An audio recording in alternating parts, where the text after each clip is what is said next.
Thanks for joining today. My name is Shab, or Shabnam Akrami. I'll be doing the, a consultation, a live streaming consultation today. We have a few questions. We got many, but I've kind of summarized them, and I'll be hopefully answering and putting it into 5 main categories.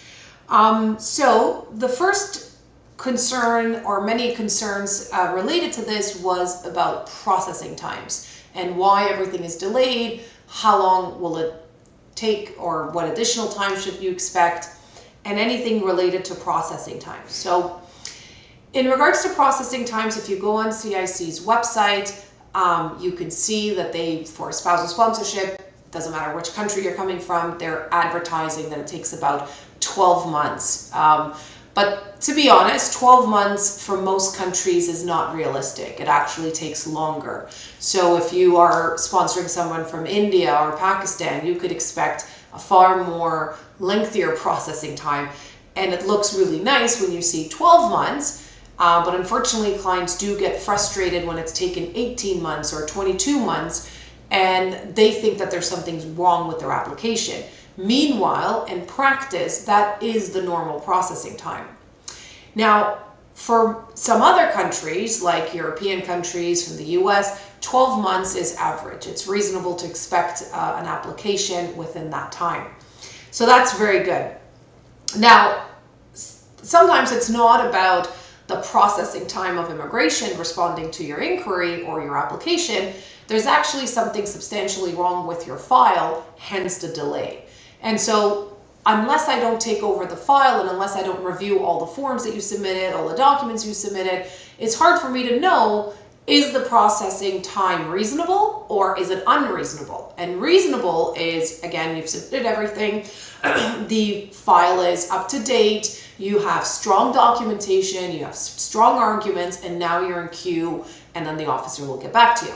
So that's reasonable. Unreasonable could be that you've done all of that, and despite that, you're still waiting, and there's zero communication. Then you can ask the immigration officer as a follow-up, as a courtesy, to say, hey, we submitted on this time, we're kind of waiting for the next step. And you can do that with a case-specific inquiry. You can send a letter to Ottawa, you can send a letter to the consulate, depending on where you submitted it, depending on how long it's been taken, we then decide which avenue is reasonable. Try not to follow up every month with the consulate. This could severely affect your application and could irritate the officer. If you've received the UCI number, if you've received the file number, and you have done a follow-up, you should wait a couple of months, at least 3 months, before you follow up again. And remember, just because it says 12 months doesn't mean it's going to be 12 months. And it's still reasonable after 12 months. Now, what happens a lot of times is that clients always think that they've submitted a strong application, and then they say it's been 12 months or it's been longer than 12 months. Again, we're focusing on the spousal application here. And then they get something called a procedural fairness letter. And that is basically where the officer says, okay, I have this major concern and you have X amount of days to respond to it to hopefully alleviate my concern. And so that's when clients freak out and they contact us and say, oh my God, I didn't know this was a problem. How do I fix it? Keep in mind, even though you're getting a procedural fairness letter, you've already set the tone for the officer. You've already convinced the officer to a large degree that your application should have a negative decision because there's a lack of documentation. A lot of these officers are very good, and in my 13 years of experience, they barely make mistakes. So if you get a procedural fairness letter, it's because most likely you really did not hit that point. And so the officer is giving you an opportunity to explain that. So keep in mind, processing times, 12 months is reasonable for spousal, 18 months is reasonable for a spousal application from India and Pakistan, Manila. These are lengthy processing times. And within a reasonable time, you can do a follow-up, have a courtesy follow-up with the officer, so long as you have the UCI number. And have a second pair of eyes review your file. If you're concerned about the processing time, it's likely that there's something missing, hence the delay in a response. Okay, so that was one of the major questions we kept getting about processing times. Now, visitor visas and study permits and super visas, they all have their own processing times, which you can again look at on CIC's website, but with a grain of salt, because just because it says it's 1 month processing doesn't mean you're going to get a decision within 1 month, or just because it says 4 months doesn't mean you're going to get a decision within 4 months. And so you really have to understand what is happening in real life, okay? And only someone who does it as a living on a day-to-day can really give you a realistic expectation. A lot of representatives will tell you what you want to hear, and they'll say, oh yes, your application should take only 1 month to get approved, and it's going to be fine. And you hire that person, and then later on you get frustrated because that's not the processing time. So anyone that tells you they have control over processing time is not being honest with you. Processing time is not in anyone's control. How you control it is by making sure that you have a thorough application submitted. Okay, second question is very specific, so I'll just read it out and then we can address it. This individual is saying that my son got a reckless driving charge, and he was 19 at the time, and then he successfully completed the requirements of his charge. He's now 24, or will be 24, sorry, in August, and it has been 5 years since the arrest. Will he be denied entry in Canada? And that's a very good question. So if you have an inadmissibility issue, and specifically in this case, it's a criminal inadmissibility, reckless driving in Canada is considered a highway traffic offense, not a criminal offense, but we have to see if certain reckless drivings in the United States can be a criminal offense in Canada. So it's the equivalency. Is it a dangerous driving? Is it an actual reckless driving? Or, so most of the times a reckless driving in the United States is considered a dangerous driving in Canada, and so that's not a criminal offense. But if it's a equivalency of a criminal offense, and we have to know what the sentence is, how did he get this offense, how did he get his charge, what did he have to serve, how long was the probation, did he have a fine. Assuming it is a criminal offense, assuming it's equated to the Canadian Criminal Code, what I'm assuming that this applicant is saying is that since it's been 5 years and he's deemed rehabilitated, will he still have an issue? And the answer is yes. It's not 5 years since the arrest, it's 5 years from the date of completing the sentence. And that sentence could be everything that the court issued, from fines to probation to house arrest or whatever the conditions were. After 5 years of completing that sentence, you could be considered deemed rehabilitated. Nonetheless, the officers will still ask questions, and they have to equate it to the Canadian Criminal Code. So it's not a simple yes or no question, because US has what they call a felony offense and then a misdemeanor. Canada has 3 levels. We have summary, hybrid, and indictable. So a hybrid means it can be summary, it can't be an indictable offense. Most offenses are that, hybrid. And depending on the sentence given, then we determine if it was a summary or if it was an indictable offense. So assuming your son has a summary offense, if the offense happened in Canada, then I would recommend what we call a port of entry package, explaining all of that and making the legal arguments and giving that to the officer. Or if you really want to be safe, you can do an application information only to the consulate and get a formal letter from them to state that your son is not inadmissible to Canada, and so therefore he should be allowed as an American citizen. There's obviously other screenings that need to be done to make sure that you're a bona fide visitor to Canada. Why are you coming? How long are you planning to stay, etc. If your son is deemed inadmissible to Canada and it is a criminal offense, if you do the equivalency, we might need to apply for an actual criminal rehabilitation or a temporary resident permit. And the reason for his entry is going to need to be strong. So let's say employment reasons, or there's a wedding that he needs to go to and he's part of the wedding. So there's a whole lot more to it than just saying, oh yes, he is, or no, he is not. So hopefully that clarifies it, but you might want to do some reading on the temporary resident permit application as well as the criminal rehabilitation. Now, another client is asking, can I apply for a super visa if I received EI benefits? And so the answer to this is yes, you can. What super visa requires is that you provide your last year's notice of assessment, and what they look at is line 150 of your notice of assessment. And so long as your line 150 from your last year's notice of assessment is as per the LICO requirement, then you meet the eligibility requirement, the money requirement, the financial angle of it to apply for a super visa. As you know, there's other requirements that you have to ensure you meet. Obviously, you have to be a Canadian citizen or permanent resident. You have to get medical insurance for your family, whoever is coming, parent or grandparents. You need to do, they need to do an upfront medical exam, and you need to show that you are the biological son or daughter and or the legally adopted child. So those are the other requirements besides the notice of assessment that you have to ensure. So that, to answer your question, EI is okay. Just double check your notice of assessment.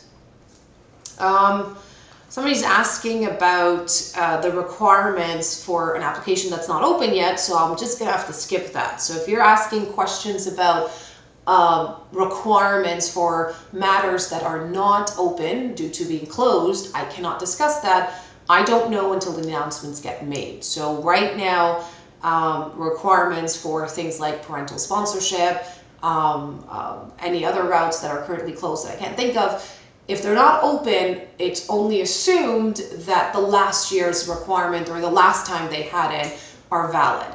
But keep that in mind that as soon as it opens up, usually there is one or two tweaks that were made. Usually it's not 100% identical to the previous application. So if you're looking at a matter such as a parental sponsorship or TR to PR applications, look at gathering your documents as per the previous requirements, but be prepared for any additional documents that they may require. But until it's not public on Citizenship Immigration website, I'm not really comfortable answering what I think may or may not happen. So since it's not open, that's where I'll leave it up for that. Another client is asking, I'm a retired US citizen. I live in Vermont. I own a property in Cornwall. I cross the border and stay there for 2 weeks and then return to US. I don't have any family ties to Canada.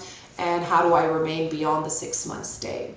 So it's a very good question. We Canadians, we go to Florida a lot, and we call them as snowbirds. And we stay we stay there for 6 months or so, and then we exit. So similarly, if you're retired, you can definitely come to Canada. Make sure the officer knows that you're entering Canada as a visitor. You show as many ties as you can to the United States. Explain your travels to Canada, explain to them why you're coming, how long you're planning on staying, where you're planning on staying, and that you will do this frequently. But most individuals that are retired usually don't have issues with that because majority of the people who get denied is because the officers believe that you're seeking employment or you're probably looking for PR. An individual who's retired truly just wants to enjoy Canada, Canada culture, Canada weather, and so that's totally acceptable as a visitor. To extend it, you have two choices. You can either keep doing what you're doing, exit, re-enter, and then remain, and so long as you remain less than 6 months, you're okay. Applying for an extension is not recommended because as an American, you are visa exempt. Rarely does an officer give you a visitor visa record because the reply will be, well, you're an American, you just have to exit and re-enter, and the officer will do that reevaluation. So even though you could try it, most officers just send you a letter saying you're not eligible for this. So unfortunately, you're kind of stuck with the exit and enter and exit and enter and at the mercy of the officer. The other thing you could do is either get a Nexus card. It's a lengthy process and you go through an interview, but then it's good for 5 years. So then you can avoid that constant questioning back and forth with the officer. It again depends on how frequently you travel. So if it's a once a year thing or twice a year thing, then of course I don't necessarily think Nexus card is necessary. But if you're traveling like this gentleman who's staying 2 weeks at a time, or frequent traveler to Canada, a Nexus card may be something that you might want to consider. Plus, you can avoid the heavy lineups that we're having at the airport lately. So when you have a Nexus card, you kind of bypass most of that lineup, so there's a benefit there. But currently, I think the processing times are about 8 months just to get the interview. Once you get the interview, they will decide, and I'm sure the officer will most likely grant you the 5-year Nexus card, and then in 5 years you renew it again. So those were, from all the questions we received, those I kind of summarized it. I just looking and seeing if there's any other questions. Sorry, I'm just gonna have to put my face away. So a gentleman here is asking, how can I find someone from Canada to help me get to Canada? I'm not sure what that question is asking, if you're asking for an employer or if you're asking for someone to help with the immigration process. If you're asking for someone with the immigration process, well, hello, that's why you're here. You can contact the firm, you can book a proper consultation, we can evaluate what your needs are, and then tell you what your options are, and then assist based on that. As far as you're talking about sponsorship, that we don't help with. And I would caution you to not hire law firms or agencies that guarantee you with a massive amount that you pay to them for an employer. Majority of those are either not legit, or they are scrutinized heavily at the port of entry. And I get many clients that call me and say, I paid $40,000 and I got an employer, they got the LMIA approved, I have the LMIA, but then they rejected my work permit. Well, because it wasn't a genuine offer. And so immigration is very meticulous and very thorough. If it's not right, if it's not legal, and if you know that you're not supposed to do something, don't make the mistake of paying someone $30,000, $40,000 and the promise and the hope of Canada. Immigration will most likely find out. And on top of that, they can ban you from entering Canada. Do it the right way, and as our slogan says, there's always a way. But just do it the legal way, do it the right way, and save your $30,000, $40,000. An LMIA application does not, and nor should it cost $30,000, $40,000. At my firm, it ranges between $5,000 to $7,000, depending on the employer and depending on the size of the family, etc. But it definitely should not cost $30,000, $40,000. Maybe in 30, 40 years it'll cost that much, but definitely not now. So I caution you, don't pay friends or family or companies a large amount in the hopes that they're going to find you an employer, because on a daily basis I get emails and calls to say, I have a legit LMIA and here's a copy, but how come my work permit was refused? And it's because the officers are much smarter than you think. It's not the first application they've seen where it's made based on money. There's a thorough assessment, there's recruitment requirements, there's salary, wage requirements, they review your resume, why are you the chosen candidate, did you actually call those candidates that applied? I mean, it's endless. So do it the right way, and I'm sure if you do it the right way, there is a proper way for you to come to Canada. There's another individual that says, I'm an Afghan British citizen. What are the ways that I can stay in Canada? I have high education. This is a very good question. At the same time, why I'm saying it's a good question is because I get this a lot. And they say, okay, so they say their citizenship and they say that I have a high education and then say, okay, now tell me all my options. It's like me saying, okay, I want a car and I want a white car. And that's all I'm going to give you. And now you tell me what car is good for me. Well, that doesn't tell you anything. It doesn't tell you if I should get a Mercedes-Benz or if I should get a Honda Civic or if I should get a Toyota. By you just telling me you have a high education and that you are an Afghan citizen, it is probably 1% of what I need to know. There's far more options. What it tells me as an Afghan citizen, and also a British citizen, is as a British citizen, you're visa exempt, that you can come as a visitor. So I can tell you that obviously, and this is something you probably already know, all you got to do is an ETA. But if you're asking about options for permanent residency, with that information alone, it's impossible for anybody to tell you what your options are.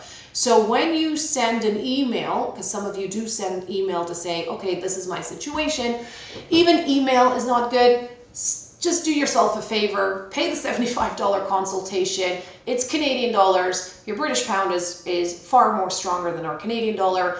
Book the consult. Let me spend 30 minutes with you. And within 30 minutes, I will tell you what your options are. And if the options aren't today, at least you have an answer. I can tell you it's not today because you don't have this, this, this. You need to do this, this, this to get to your goal. But I don't know what your options are because I don't have enough information. I would need to know your age, your education, your language experience. I would need to know if you have family, how much money do you have, do you have business experience, etc., etc. Once I have far more answers, and I guarantee you within 30 minutes I can get that out of you, I can tell you what your answers are. Now, sometimes, very, very few times, the options are kind of complicated to explain over a phone or a Zoom. I do what's called an immigration analysis. I send you a basic checklist. I say, send me these documents, and within 3 to 5 business days, I send you a formal written options. And then we have a productive conversation to go over those options, but whatever suits the need of the client. So start with the consultation, and then if I need more information, which again, I don't, usually, but when it comes to business, opening up a business, I may require it, and then I'll let you know. Okay, I have, and I'm not obviously disclosing names, so I'm just saying who's writing what.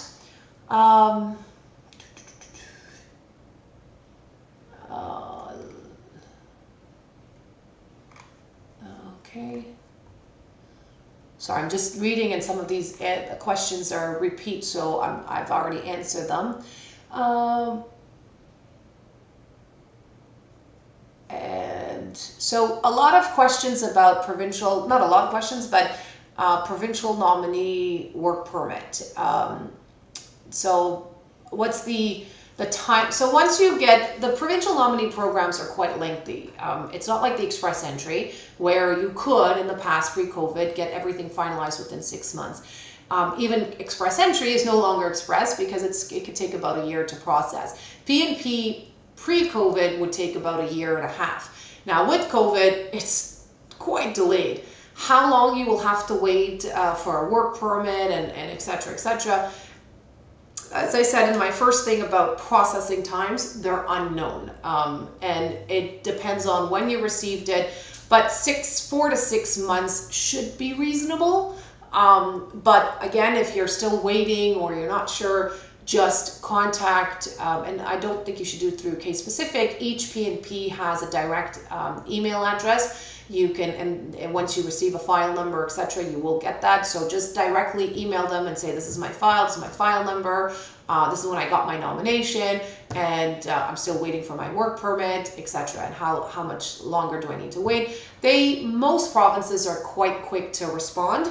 If you go through the case specific inquiry, you might not even get a response. So just directly email the province, and that email address is how you get all your communication. So whatever communication you received when you received the nomination, just respond back to that same email, and an officer or an administrator, whoever, will reply to your specific questions. But again, caution you with the 4 to 6 months because it depends from province to province. BC has, because there's a lot of interest, the longest processing time versus Nova Scotia and Saskatchewan, for example.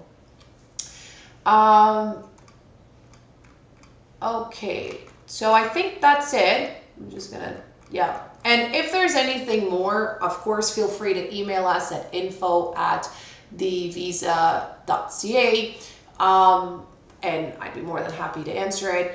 Again, info@thevisa.ca, you can call us at 416-477-2545, and I'd be more than happy to address those questions. But asking a question can only get you so far because there's a lot of information needed. If you feel comfortable, just book a proper consultation, and then we can go over it in far more detail. Thank you so much, and have a good day. Until next time.